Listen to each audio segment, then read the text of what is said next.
Growing up, I always knew that I was different, different, different, different. I was always the shy kid. I was always the kid that never wanted to be with people because I thought that nobody would accept me for me. I thought that I'm so different than everybody else that I can't talk the same. I can't communicate the same. I can't find my voice with all my friends, and I can't like stand up for myself. I didn't even start talking until I was the age of 3 or 4. I didn't even start like being able to like communicate really well, communicate my needs and wants until I was 20, 21, adult, full grown adult, and I always knew that everybody looked at me weird, no matter if I was in public or at school or even at home sometimes. People just thought I was different, didn't want to really have conversations with me, didn't really want to like have a talk with me that meant something for me emotionally and physically. I never really fully understood why I was different until I was about 12 or 13 years old when I got diagnosed with Asperger's, which should make my life easier, right?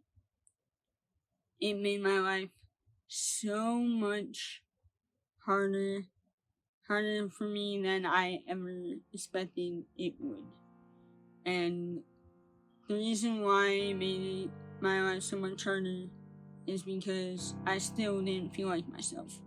I got bullied for just being me, and I wasn't able to like fully express myself and my true feelings and how I felt about life in a way that other people can completely understand, and other people thought that, man, this kid is something's off about him for some reason, and I never fully understood that. I was bullied and it made me super depressed, and then I still felt like something still isn't right because I never felt like I was fully autistic. I know there's a spectrum, right, about like how high functioning you are and how low functioning you are, but I never felt like I fully like sat anywhere on that spectrum per se.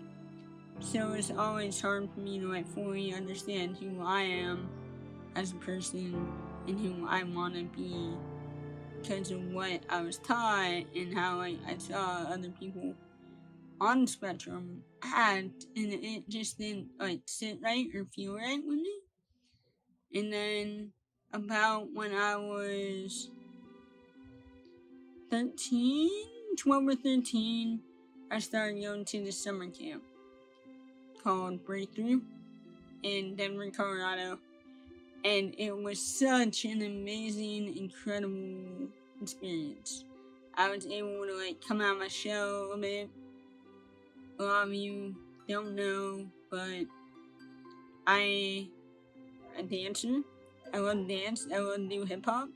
So Breakthrough definitely helped me come out of my shell a lot and like show people that I know how to dance, and that dance is one of my very first passions that led me into post production and music.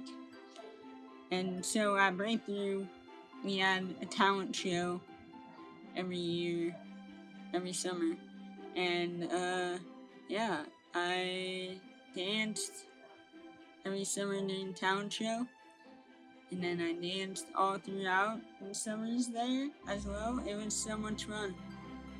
I had such a blast, and that really helped me like figure out who I am as my true authentic self. And then, of course, at the end of every summer, it was always hard for me to go back to school because I felt like I had to hide myself again. I felt like I'd be judged or ostracized because I was who I am, and I was being different and not being who I was meant to be, I guess I would say.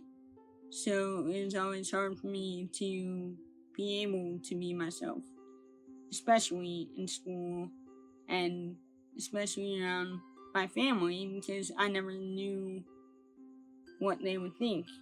If they saw me as me, I didn't want to be judged or like hear their opinions or negativity on my life and who I am as a person. And then, long story short, a few years went by. Now I'm an adult, 21 or 22 maybe, is when I finally started doing meditation. And man, I gotta say, meditation is such an incredible feeling. It really helped me like honor who I am as a person, like find myself and like find my own beliefs and my passions and what I want to do and what I love, and it was incredible, and it is still very much a huge part of my life. It like helped me be able to like be myself and like find my own beliefs and passions, and now I'm doing like this amazing healing journey of knowing who I am and knowing my passions and knowing my true self that I never understood before. I realized that my past doesn't make up my identity. My identity is who I am now and who I want to be as a person, as a human, as a part of society, as a friend, as a family member. Your past isn't anything but what your future is right now. And that really means a lot to me, because when I thought about my past being who I am today, I'm like, that definitely isn't who I want to be. That isn't who I'm meant to be. That isn't who I see myself as the beliefs that I was always taught, as the person I've always seen other people judge or not be the true self, because they are different, because they don't look the same, because they sound weird or abnormal, and that isn't who I'm meant to be at all. I love myself. I love my life. I love the new me. I love how authentic I am, how vulnerable I am now. Because before, I wasn't that vulnerable of a person. It's so hard for me to like be vulnerable and open up to people because I never knew what I truly wanted. I never knew what I truly was meant for in society, and now I know what my passion is, what my biggest dream is. And my biggest dream is to travel the world, getting people stories told about their adventures and about their past and where they are today, and about their cultures and about how they are uplifting people and about how they see the world. And that is such an incredible, amazing journey that I can't wait for you all to be a part of when that thing happens. So I can't wait for you guys to see this incredible journey come to life. All starts right here and now with my story.